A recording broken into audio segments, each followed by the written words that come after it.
Hello everybody, this is Andrew, also known as Nature Man. Today we're going to be talking about Grow Guide of Hydrangea macrophylla, also known as the Bigleaf Hydrangea or mophead hydrangea, and comparing it to the more common and easier to grow Hydrangea paniculata, commonly known as the Panicle Hydrangea.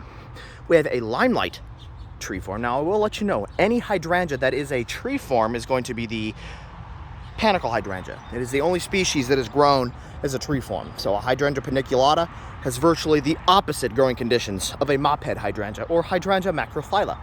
You might be able to tell the trunk is pretty covered, but it's a tree form. Very quick grow guide here. The Hydrangea paniculata limelight grows on new wood, meaning you can trim it back and it will still bloom the following year. And it grows in full sun and is much more cold hardy than the macrophylla. Again, growing conditions are virtually opposite of each other. Full sun, new wood, cold hardy. Shade, old wood, very finicky.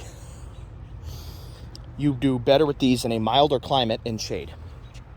You'll do better with these in northern climates in full sun. Again, you can cut these by a third to 1/2 of their original size when they're dormant. No more than half. Third to 1/2 of the stems.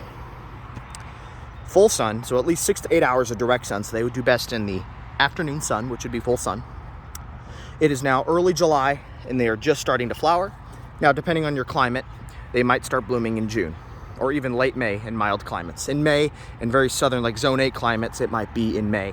In zones, 3, 4, 5, it might be as late as July. Here in our zone 5B in central Indiana, it is early July, and this limelight tree is just starting to pop. Huge flowers. And they'll actually hold on to the tree all winter until we cut it back. Hydrangea macrophylla. One terrible spot for us to plant this, a fault of ours when we planted this. This is a summer crush, an endless summer hydrangea, which, yes, an endless summer is a macrophylla.